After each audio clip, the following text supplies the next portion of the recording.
Ya, selamat bergabung kembali di kelas Ekonomi Sumber Daya Alam dan Lingkungan, di mana pada kesempatan yang lalu saya berbicara tentang kelangkaan. Ya, dikatakan bahwa sumber daya alam itu langka, bahwa semakin langka setiap berjalannya waktu. Ya. Dan untuk mengukur kelangkaan itu, ya tidak dengan melihat berapa besar yang tersedia di alam, tetapi diukurnya itu dengan biaya yang dikeluarkan untuk melakukan eksplorasi terhadap sumber daya tersebut. Ya. Nah, otomatis kan kalau dia semakin sulit untuk dieksploitasi, maka semakin besar pula biayanya. Nah, itu merupakan indikasi bahwa dia semakin langka ya. Nah, terkait pada pertemuan hari ini, saya akan berbicara tentang ya, klasifikasi sumber daya alam. Ya, jadi ini kita masih penting untuk membicarakan tentang klasifikasi sumber daya alam. Ya, karena memang klasifikasi ini sangat berkaitan dengan pemanfaatannya ya. Ya. Klasifikasi suatu sumber daya alam itu bagaimana pemanfaatannya terhadap misalnya sektor ekonomi atau lapangan usaha. Ya kan, atau klasifikasi sumber daya alam ini bagaimana pemanfaatannya terhadap para pelaku ekonomi di berbagai sektor. Ini slide saya sudah kelihatan ya? Kelihatan, Pak. Kelihatan, Pak, kelihatan. Ya. Kalau yang di gambar yang saya tunjukkan ini kan berbagai bentuk pemanfaatan sumber daya alam, ya, source atau resource, ya, untuk keperluan energi. Ya, ada tidal. Tidal kan itu berkaitan dengan pasang surut air laut ya. Gelombang laut ini bisa dilakukan sebagai energi. Ya. Angin, ya, banyak sekarang pemanfaatan energi angin dengan menggunakan itu ya, windmill, apa, baling-baling ya, solar atau energi matahari, nuklir, bahkan biomas, sampai kepada gelombang. Oh, ini yang bedanya, yang di atas kalau tidal itu pasang surut, kalau yang di bawah ini yang di ujung gelombang.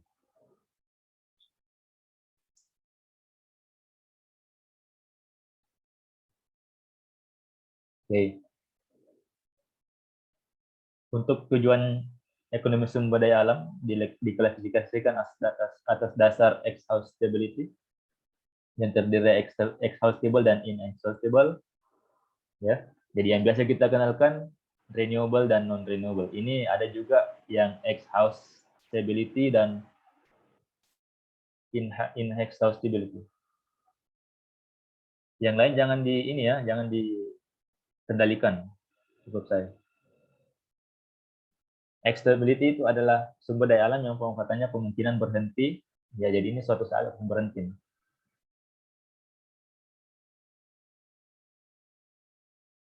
Ya, akan terhenti ya disebabkan karena biaya produksi yang ditimbulkan dalam pemanfaatannya. Nah, ini yang berkaitan dengan biaya produksi yang kemarin yang saya bicarakan. Semakin besar biaya produksi, maka dia ada semakin langka ya.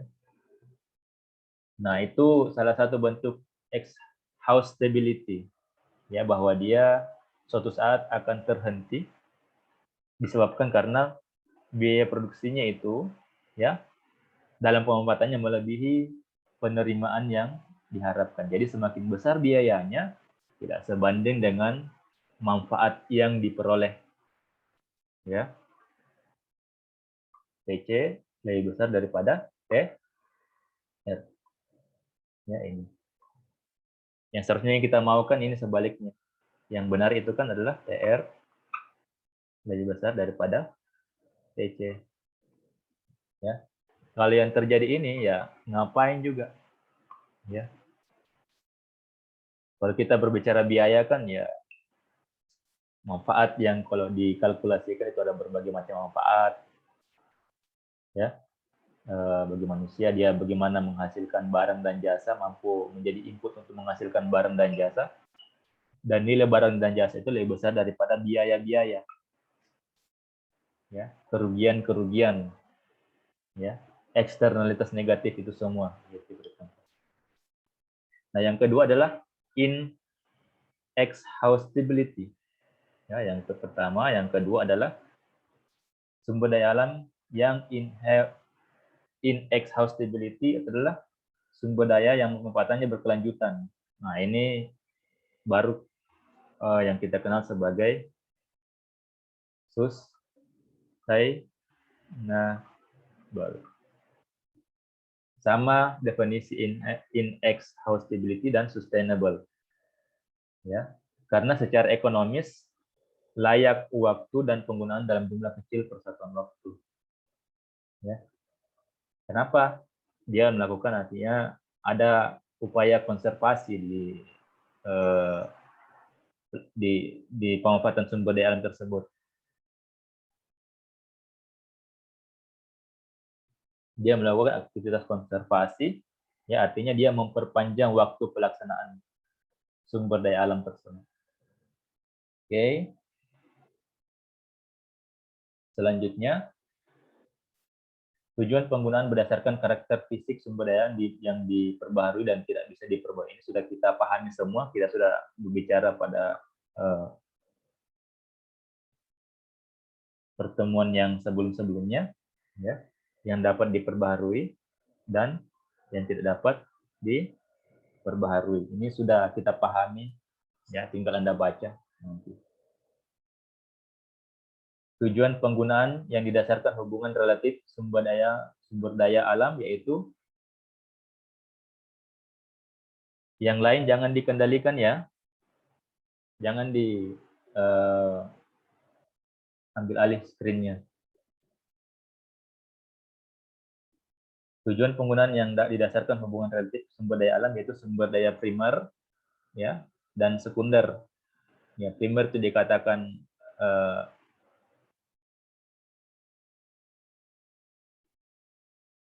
sumber daya primer itu adalah tanaman ya. Kenapa tanaman? Dia sebagai faktor produksi terhadap sumber daya sekunder atau hewan ya. Hewan kan membutuhkan tanaman. Yang bagian D, tujuan penggunaan didasarkan atas kepemilikan dan penguasaannya. Milik pribadi, privat. Ya. Kalau kita di ekonomi publik kan ada barang publik, ada barang privat. Nah, di sini juga penggunaan sumber daya alam itu berdasarkan kepemilikan adalah milik pribadi, privat, yang sifatnya eksklusif, artinya orang-orang tertentu saja, dan transfer bisa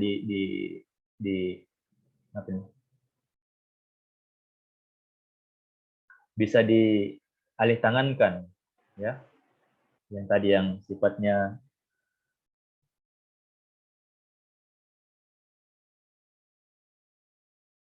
tadi milik pribadi, ya, dan juga milik bersama. Ini publik kan common eksklusif, artinya non eksklusif, artinya milik bersama, yaitu bentuk pemilikan yang tidak eksklusif dan non transferable.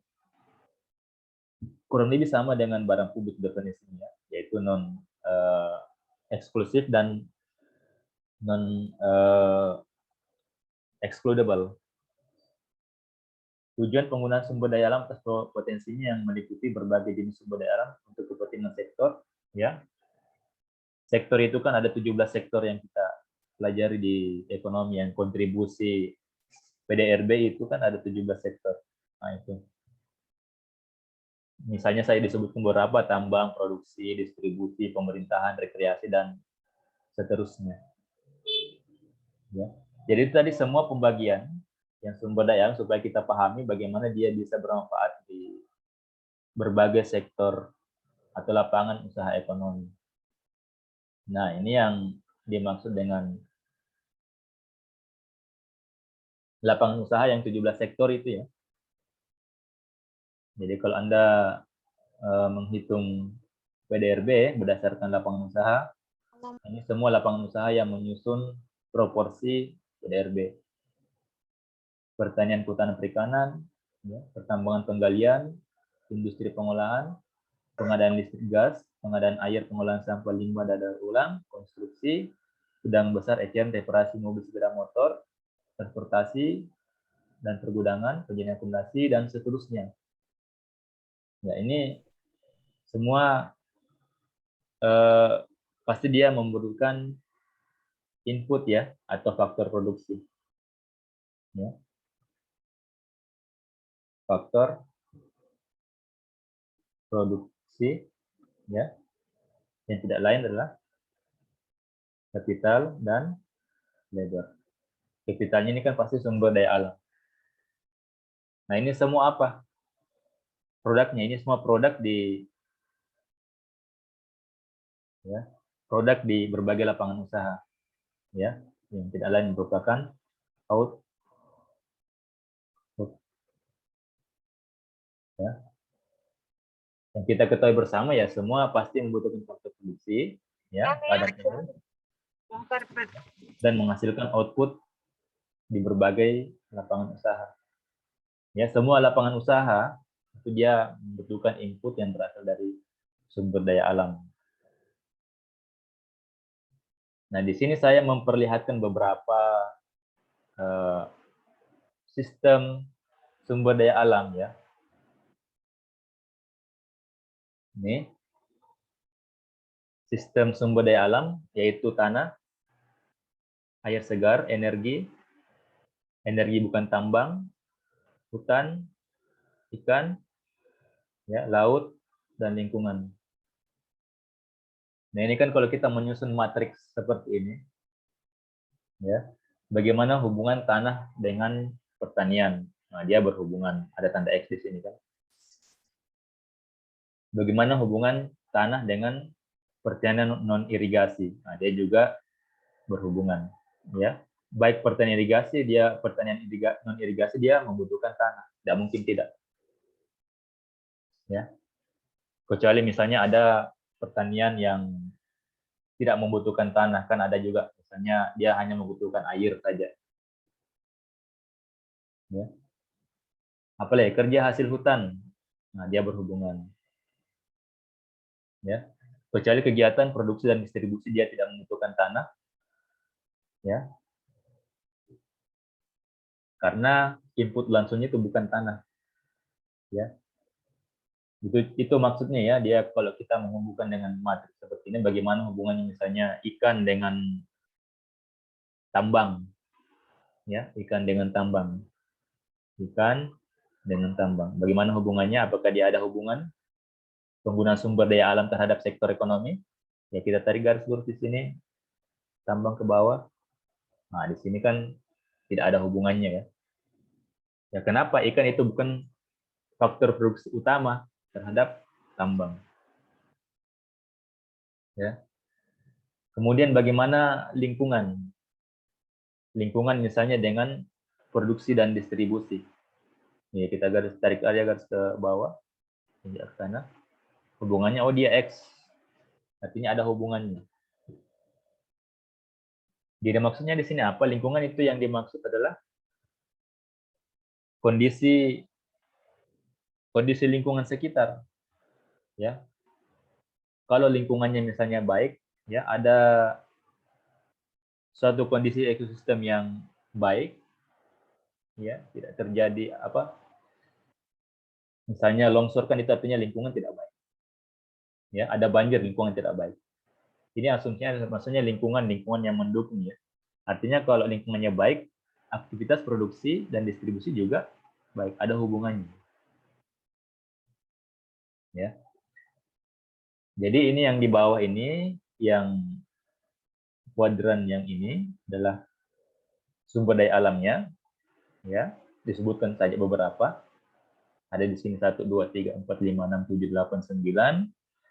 Dan sektor ekonomi, ya, sebagai contoh ya, pertanian, irigasi ini disebutkan ke kanan. Ya.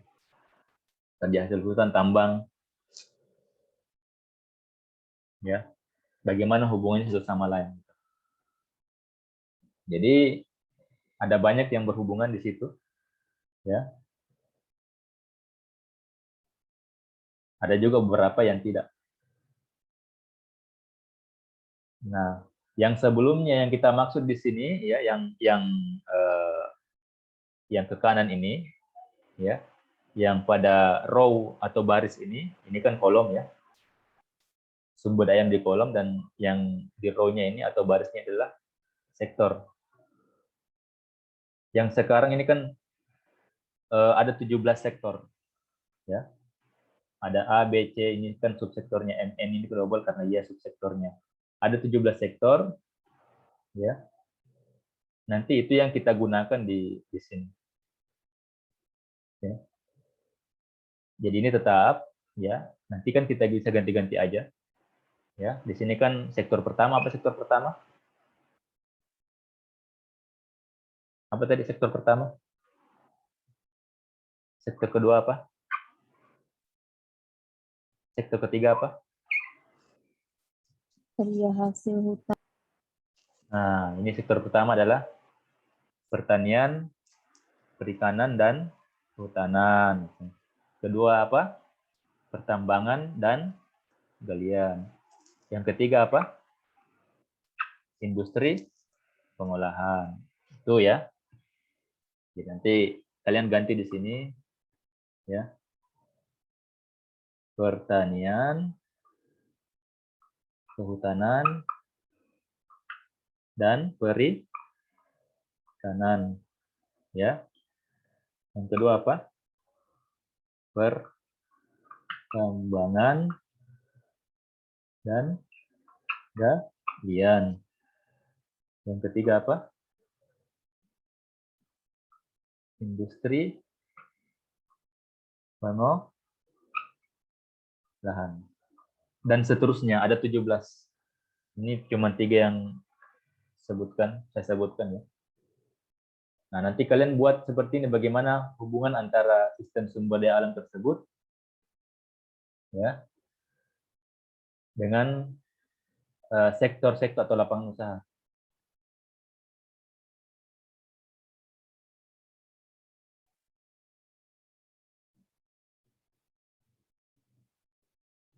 Oke, saya lanjutkan.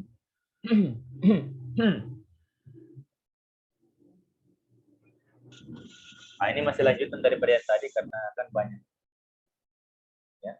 Sistem sumber daya alam, tanah, sama seperti tadi, air segar, energi bukan tambang, hutan, ikan, sumber daya laut, dan lingkungan. Ya. Dia sektor selanjutnya adalah pengolahan, ya, konstruksi, jasa di daerah pertokoan, pemerintahan, dan seterusnya. Dan digambarkan hubungan-hubungannya. Bagaimana hubungan hutan dengan pemerintahan? Ya, tarik ke sana kan tidak ada hubungannya di sini. Ya. Karena hutan itu bukan faktor utama terhadap pemerintahan. Apa pemerintahan? Ya, sumber daya manusia. Ya. Sumber daya laut dan transportasi. Hubungannya apa? Dia berhubungan, ya. Ada hubungannya.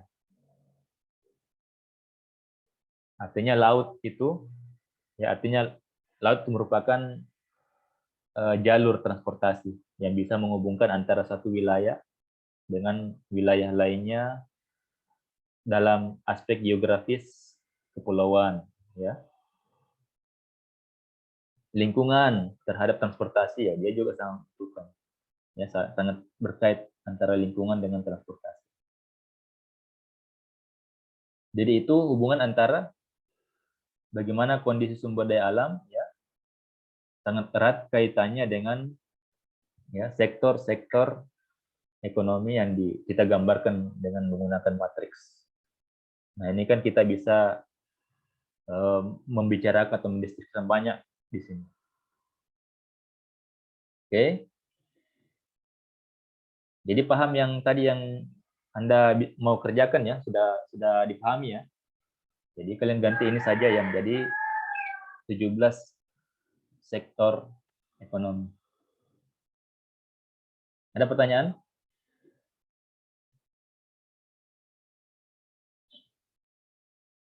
Saya lanjutkan. Ini dibahas satu persatu, ya. Tanah, air segar, energi bukan energi, hutan, ikan, sumber daya laut, dan lingkungan ini kita akan meninterpretasikan satu persatu, ya. Mulai dari sumber daya tanah, ya, bagaimana tanah itu bisa memberikan kontribusi terhadap manusia, ya, fungsi-fungsinya, ya, permasalahannya, dan seterusnya.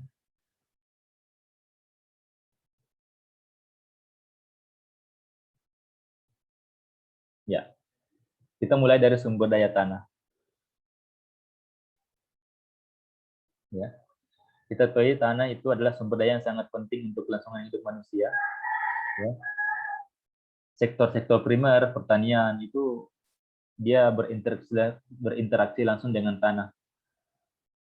Ya. Kondisi tanah yang tidak baik, maka itu juga akan begitu merugikan, ya, pada sektor-sektor pertanian, perkebunan, ya, bahkan kehutanan juga. Ya.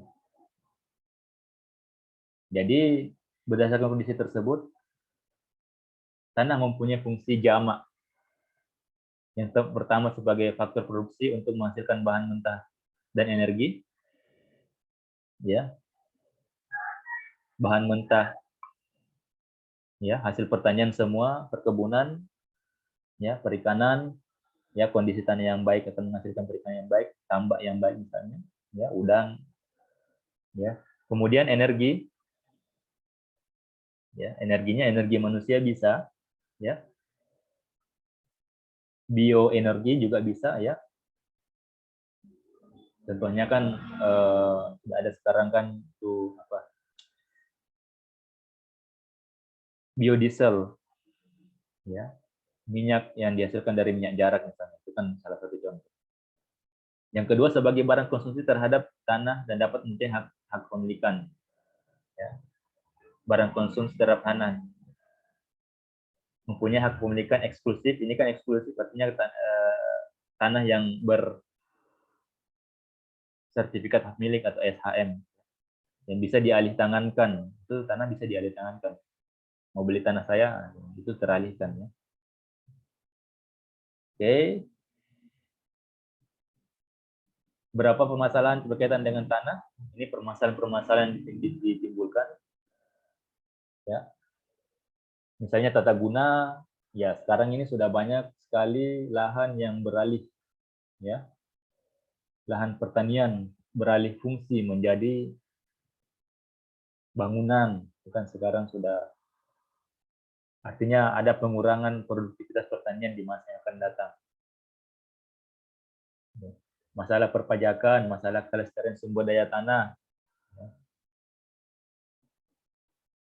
Manusia memanfaatkan tanah secara tidak terkendali, ya.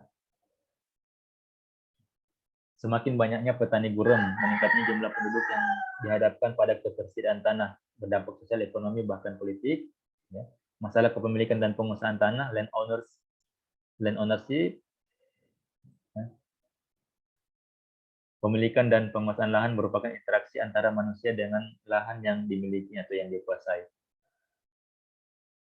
Selain itu, penguasaan lahan tanah berkaitan pula dengan luasnya maupun penyebarannya atau fragmentasi. Perundangan berkaitan dengan lahan tanah adalah UU PA dan UU PBH.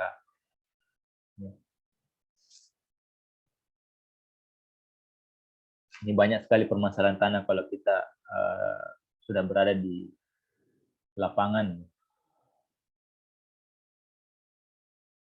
Yang kedua adalah sumber daya air. Ya. Jadi air itu sangat berkaitan erat juga dengan tanah. Ya. Tanah menghasilkan tumbuhan, air dibutuhkan oleh tumbuhan. Ya. 95% tubuh kita adalah air. Itu suatu ungkapan yang sangat menggambarkan betapa urgen kepentingan kebutuhan air bagi kelangsungan hidup manusia. Ya. Kalau di sini Anda melihat gambar apa itu? Waduk bilik, bendungan ya, untuk keperluan pengairan. Ya, baru-baru kemarin Jokowi, presiden kita, sudah meresmikan 2 bendungan besar di Sulawesi sana, di Kabupaten Wajo. Ya, salah satu upaya untuk menjadikan Sulawesi sebagai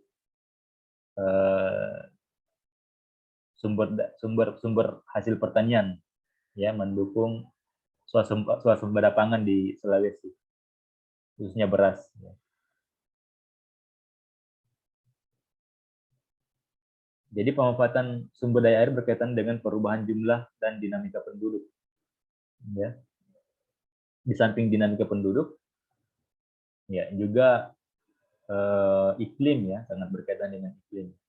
Ya, di mana air itu sudah semakin menjadi barang yang semakin tinggi kelangkaannya. Ya. Semakin langka dia, semakin besar biaya yang dibutuhkan untuk menjamin ketersediaan air yang langka ya, biayanya semakin besar untuk menjamin ketersediaannya.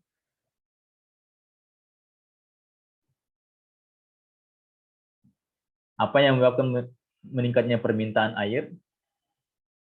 Ya, ya kita lihat saja di dalam kehidupan kita sehari-hari. Ya. Permintaan air untuk suatu masyarakat kota semakin tinggi. Ya, kenapa dia semakin tinggi? Ya, itu salah satunya adalah jumlah penduduk. Ya. Di perkotaan ini, khususnya di perkotaan ya, jumlah penduduk. Ya.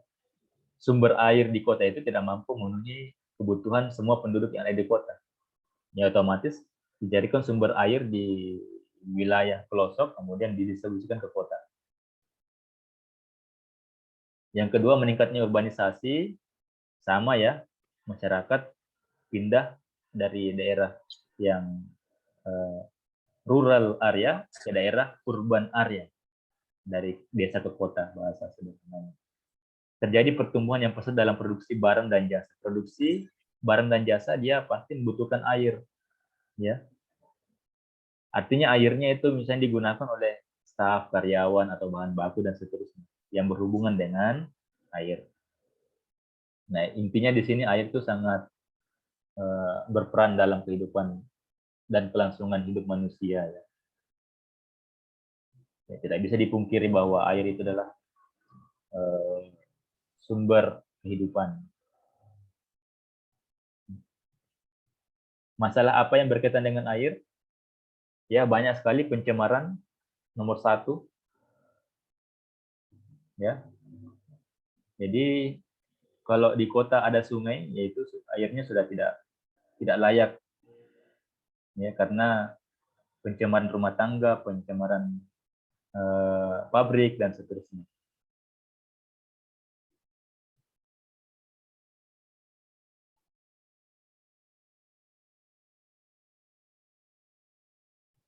Jadi yang berkaitan permasalahan yang paling utama terkait ini adalah pencemaran. Penggunaan air secara supply dan demand akan berkaitan dengan efisien dan tidak efisiennya penggunaan air. Ya, supply dan demand ini kan permintaan dan penawaran,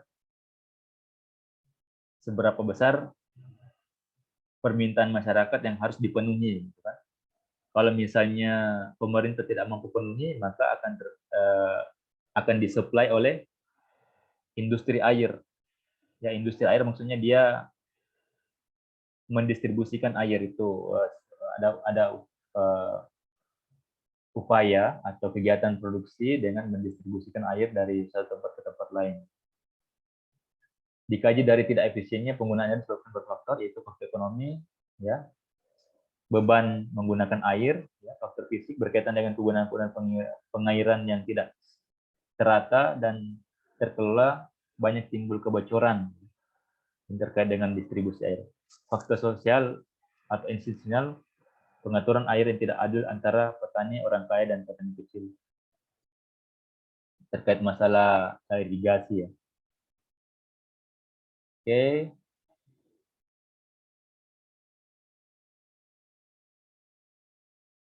Apalagi energi ya.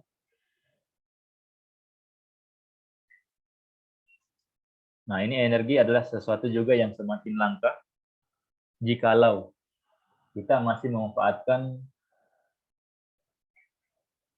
sumber daya yang exhaustible atau non-renewable energy, non-renewable natural resource. Ya. Jadi kalau kita tidak cerdas dalam menyikapi permasalahan energi, itu kita sendiri akan mengalami kelangkaan energi ya. Untuk sementara waktu sebagian besar berasal dari minyak bumi, ya, energi yang kita hasilkan dari gas alam, batu bara, ya. Nah, kalau ini tenaga air ya masih mendingan ya, karena dia kan sifatnya berkelanjutan. Ya, selama air itu masih mengalir masih bisa digunakan sebagai sumber energi atau pembangkit. Nah, ini tenaga nuklir ya yang kalau tidak ditangani oleh profesional maka juga menghasilkan bahaya atau dampak radiasi terhadap masyarakat dan terhadap lingkungan sekitar. Jadi perlu disadari selain minyak bumi, gas alam, batu bara, tenaga air, pemakaian kayu bakar masih diperkirakan menyangkut penggunaan minyak bumi atau bahkan lebih besar. Jadi harus memikirkan alternatif energi yang ramah lingkungan misalnya.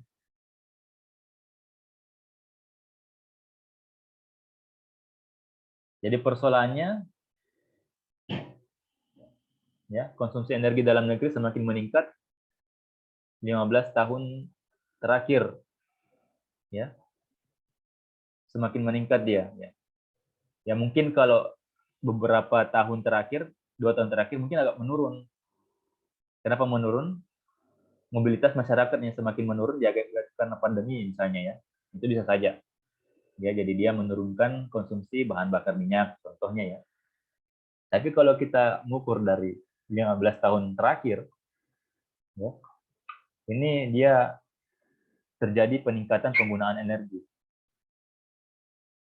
ya, yang tidak sebanding dengan kenaikan produksi energi, ya.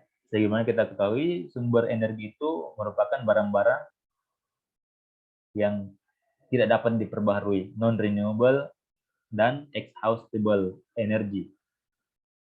Nah, itu. Jadi dia semakin langka, sementara penggunaan energinya semakin meningkat. Oleh karena itu, ya mesti didukung peningkatan ini dengan inovasi ya, sumber-sumber energi yang sifatnya terbarukan. Ya, kan? Yang kedua, bagaimana membatasi pemakaian minyak bumi. Membatasi minyak bumi di sektor rumah tangga. Ya, khususnya ini rumah tangga ya. Pengangkutan, kelistrikan, industri, pertambangan, dan perdagangan. Dibatasi ya. Yang ketiga, ya sebagaimana saya sebutkan yang sebelumnya, penggantinya kira-kira apa. Nah, itu yang sekarang sudah menjadi SDGs ya, khususnya Sustainable Development di bidang energi. Oke, mineral bukan minyak. Nah, ini yang apa tadi yang saya bilang, saya bahasakan sebelumnya. Exhaustible. Ya. Artinya manfaatnya nanti tidak lebih besar daripada biayanya. Dan juga tidak dapat diperbaharui. Non-renewable. Ya, exhaustible dan non-renewable. Tambang, ya. Mineral yang bukan minyak sangat banyak persediaannya di Indonesia. Bukan minyak seperti ini, timah, nikel, batu bara, bauksit, perunggu, emas, mangan dan seterusnya. Ya, kita itu kaya akan energi. yang perlu kita cermati, ya, yang perlu kita manfaatkan sebaik-baiknya. Jangan sampai nanti kita terhenti mengeksplornya karena misalnya biayanya sudah semakin besar, ya, sudah semakin dalam digali, membutuhkan biaya yang semakin besar, sehingga manfaatnya tidak sebanding dengan biayanya. Ya, atau habis non renewable, tidak bisa diperbaharui lagi. Ya. Walaupun ketersediaan cukup banyak, ya, namun produksinya belum optimal dan eksplorasinya kurang begitu. Juga kondisi pasar serta lingkungan yang mempengaruhi produksi belum memadai. Oke.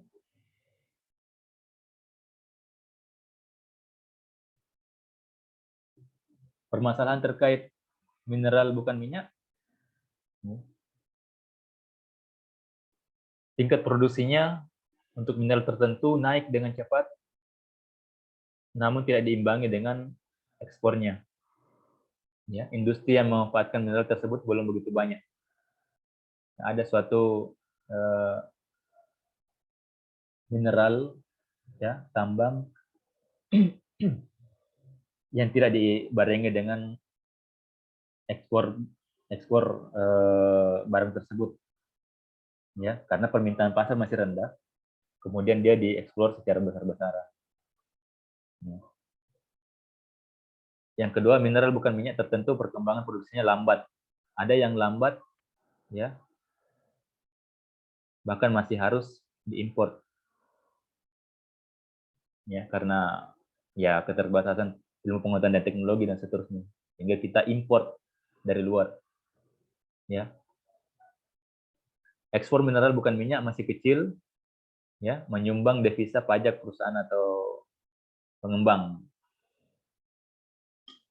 yaitu sumber energi yang bukan minyak, ya.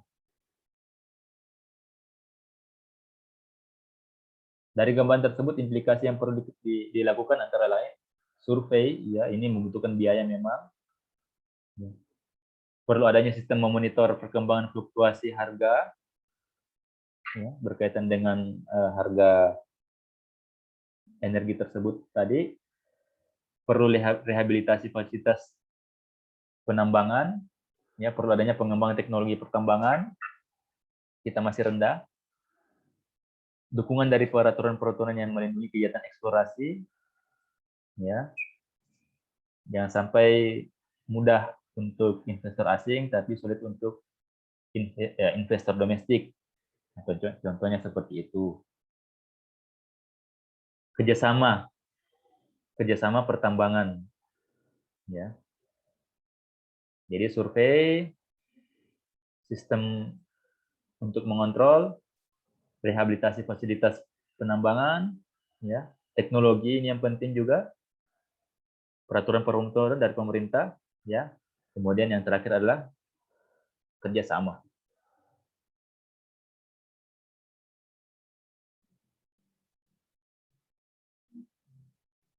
Hutan. Ya, kalau kita berbicara hutan ini sangat dekat dengan kita sebenarnya. Kita berada di suatu pulau yang dikatakan sebagai paru-paru dunia, Kalimantan.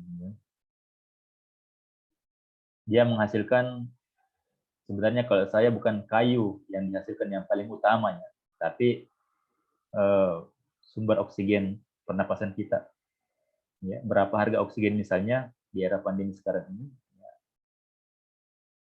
itu sangat sangat langka, ya. Ya, bagaimana kemudian hutan bisa dari dulu, ya, hingga saat ini kita masih menikmati oksigen yang dihasilkan oleh hutan. Ya, dia merupakan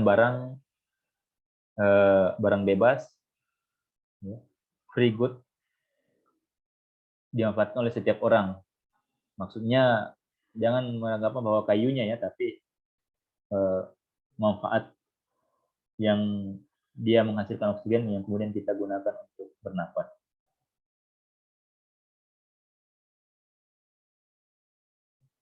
Ya, hasil-hasilnya ya perlu ada peraturan yang ketat untuk hasil hutan ya, supaya adanya ya sustainability atau pelestarian hutan.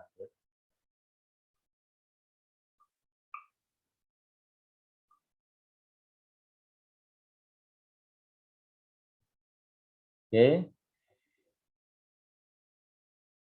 Yang paling besar pemanfaatan hutan itu adalah berasal dari kayunya, yang menyebabkan hutan ini semakin tergerus ya.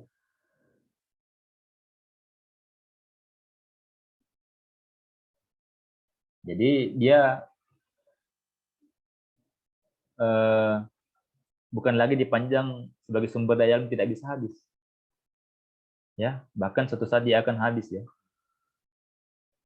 Lihatlah, ya, mungkin gambar ini menunjukkan sebelumnya adalah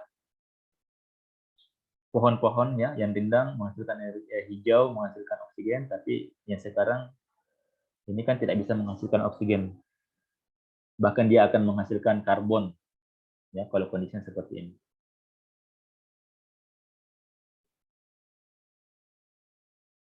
Nah, ini paru-paru dunia. Ya, khususnya kita di mana kita sekarang berada ya. Saat ini beberapa faktor yang mempengaruhi pengolahan hutan, yaitu pertumbuhan penduduk yang cepat. Jadi manusia sendiri adalah faktor penyebab kerusakan, karena memang kita punya kebutuhan dari hutan. Ya. Apalagi kebutuhan kita tidak bisa terkendali. Ya. Bukan sebenarnya kebutuhan, tapi lebih kepada keinginan untuk memperoleh profit. Peningkatan permintaan dunia yang pesat akan hasil perkebunan. Hasil perkebunan yang lahannya diperoleh dengan mengkonversi hutan menjadi, misalnya apa? Hutan menjadi kebun kelapa sawit. Itu permintaan dunia ya sangat tinggi terhadap minyak minyak nabati ya. Minyak nabati yang kebun itu ya memang berasal dari hutan. Dulunya hutan dikonversi. Di samping itu permintaan dunia terhadap kayu juga. Ya. Kayu sekarang bahkan lebih mahal daripada misalnya besi ya. Itu contohnya. Untuk keperluan misalnya bangunan ya. Nah, ini kita lihat bagaimana kondisi hutan, perubahan hutan Kalimantan dari waktu ke waktu. 1973 ya. Ini lihat 75% bahkan 80% hijau. Ya. Tutupan hutan yang warna merah ini, yang sebelumnya hutan, yang warna merah sebelumnya hutan, sekarang warna merah artinya hilang, hutannya rusak menjadi misalnya kebun kelapa sawit. Ya. Kemudian terus dilakukan penebangan hutan, ya, banyak masyarakat yang masuk ke dalam hutan. 1973 sampai 2010. Hutan utuh, hutan produksi, dan hutan perkebunan tahun 2010. Nah, yang mana di sini merupakan hutan lahan perkebunan yang hitam-hitam, ya. Hutan utuh yang tersisa ini, yang utuh. Hutan produksi, ya. Hutan utuhnya hutan yang masih virgin ya, perawan. Kalau hutan produksi, ya banyak pemanfaatan di situ yang digunakan untuk mengambil kayu, ya. Jadi dulunya yang awal ini yang saya tandai merah ini, ya, di gambar, dulunya ini luas betul. Sekarang jadi semakin kecil ya pertumbuhan penduduk, ya, industri, ya, apalagi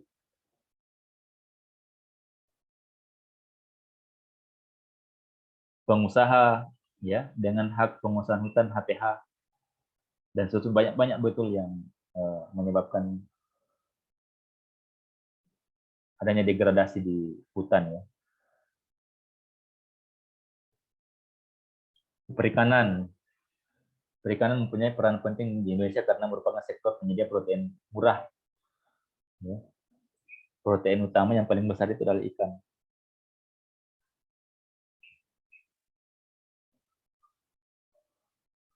Jadi kebutuhan protein rata-rata 46 gram per hari, itu kalian cari sendiri apa maksudnya ya. 46 gram per hari untuk hidup sehat. Jadi 46 gram ini kalian cari info lah bagaimana untuk memenuhi 46 gram ini untuk hidup sehat ya, kebutuhan protein.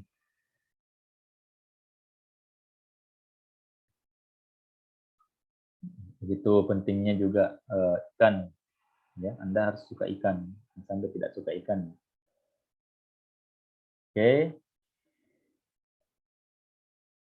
Jadi di sektor perikanan juga kita sudah mengalami penurunan. Jadi sebenarnya kalau kita berbicara penurunan yang banyak sekali penurunan yang terjadi ya. Dari Kementerian Kelautan dan Perikanan ya, Ibu Susi Pujiastuti dulu ya, ada perhatian khusus pada keberlanjutan sumber daya perikanan. Jangan sampai dia tidak terjadi keberlanjutan.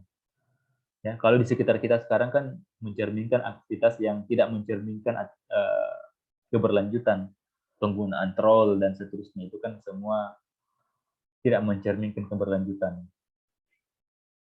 Ya, yang pertama menjaga sumber daya perairan, ya, sumber daya perairannya yang dijaga, ya, dari limbah, dari baik itu limbah rumah tangga maupun limbah produksi dan seterusnya.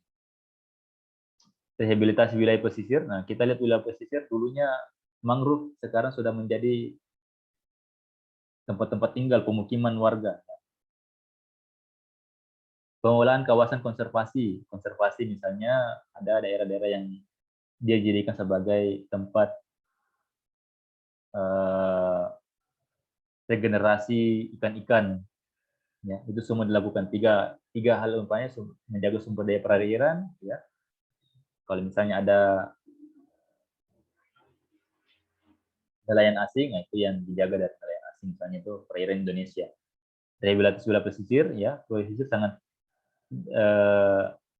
berkontribusi terhadap perkembangan ikan, ya, khususnya mangrove. Kawasan mangrove dijadikan sebagai tempat mengembangbiakan ikan,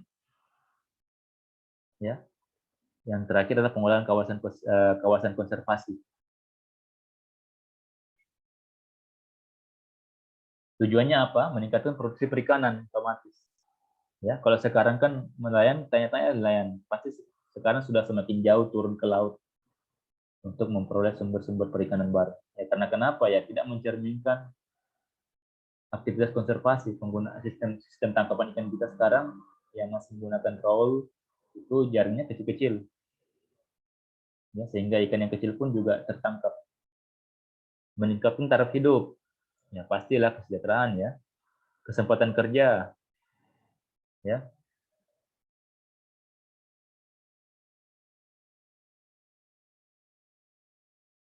Sumber daya ikan, memungut hasil sumber daya ikan secara optimal, ya, sesuai dengan kebutuhan ya, dan menjaga kelestariannya. Jadi lestari ini ya memang semua elemen harus memiliki sense of naturalis, artinya sense jiwa-jiwa pencinta alam ya, memang harus dimiliki supaya ada sustainable, ya, ada upaya melestarikan lingkungan sumber daya alam. Ya. Permasalahannya ya konflik antara nelayan tradisional dengan nelayan trawl, ya. Kalau nelayan trawl itu jaring yang digunakan itu ya 15 sampai 20 mm, kecil ya, terlalu kecil. 15 mm itu kan 1,5 cm, 20 kan 2 cm. Ya, harusnya lebih dari itu. Ya. Ini penggunaan jaring harus di atas 2 cm. Ya. Semakin terdesaknya nelayan-nelayan tradisional, terutama modal yang tersedia cukup kecil. Ya. Kalau di sini kan di kita namanya gondrong kan, gondrong itu yang pencari udang. Modalnya kecil. Oke. Yang terakhir lingkungan. Nah, lingkungan ini sangat erat kaitannya dengan ekosistem. Nah, kalau kita mau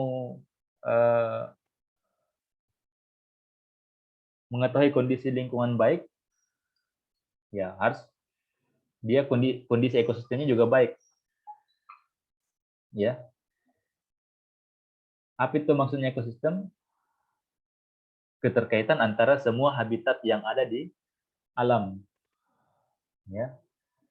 Air bisa memberikan kehidupan terhadap hewan, ya. Tanah juga, kondisi tanah bisa menjaga ketersediaan air. Tanah ini bisa menjadi sumber hara untuk tumbuhan. Tumbuhan ini bisa menjadi sumber makanan dari hewan, ya. Hewan-hewan juga, ya. Terjadinya apa nih ya? Rantai makanan yang normal, ya kan? Hewan memakan hewan itu normal, yang pasti tidak terjadi misalnya melewati kapasitas, ya. Artinya ekosistem itu ada keseimbangan antara kondisi lingkungan.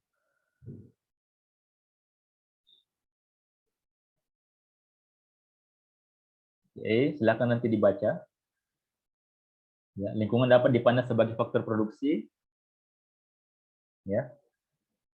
Kenapa dia faktor produksi? Ya, memang dia merupakan faktor utama untuk menghasilkan barang dan jasa. Ya, alam ini, ya. Dia sangat berperan terhadap pembangunan. Permasalahannya sekarang adalah trade-off. Nah, apa itu trade-off? Kita tumbuh, perekonomian kita tumbuh, ya, tumbuh, terjadi pertumbuhan ekonomi, ya. Tetapi pertumbuhan itu juga dia berhubungan positif dengan menurunnya kualitas lingkungan. Lingkungan rusak, ya.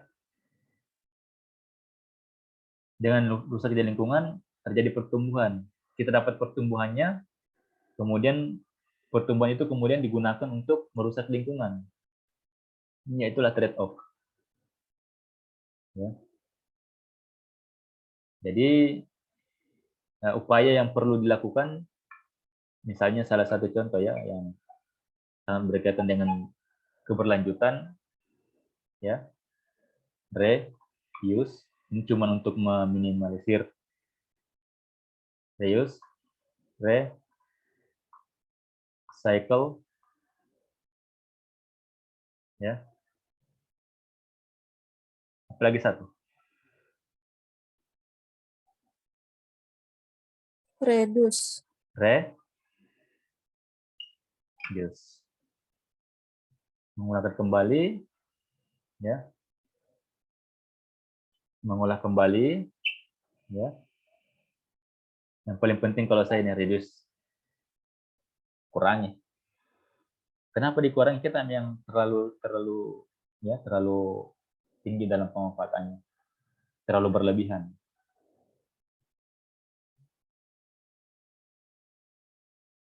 Oke, bisa sampai di sini dipahami ya. Jadi beberapa sumber daya alam yang kita bicarakan sebelumnya ini memang ada keterkaitan antara satu sama lain, ya. Di darat, di laut, di udara, ya, hutan,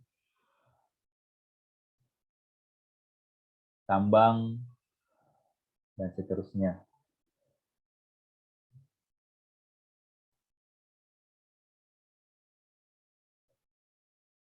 Ya, kalau kita mau katakan bahwa sekarang itu ekosistem ya sudah semakin menurun kondisi ekosistem kita, ya.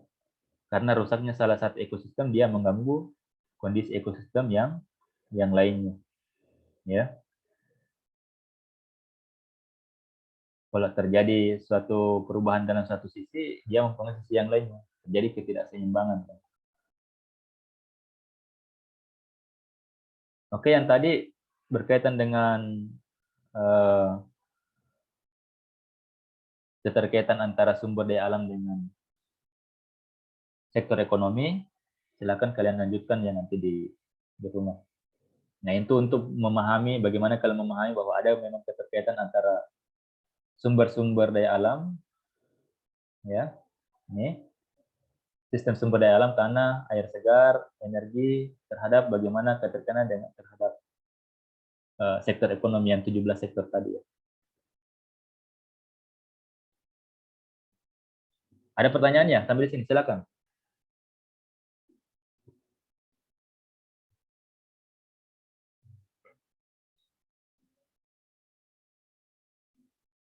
Oke, nanti kalian bisa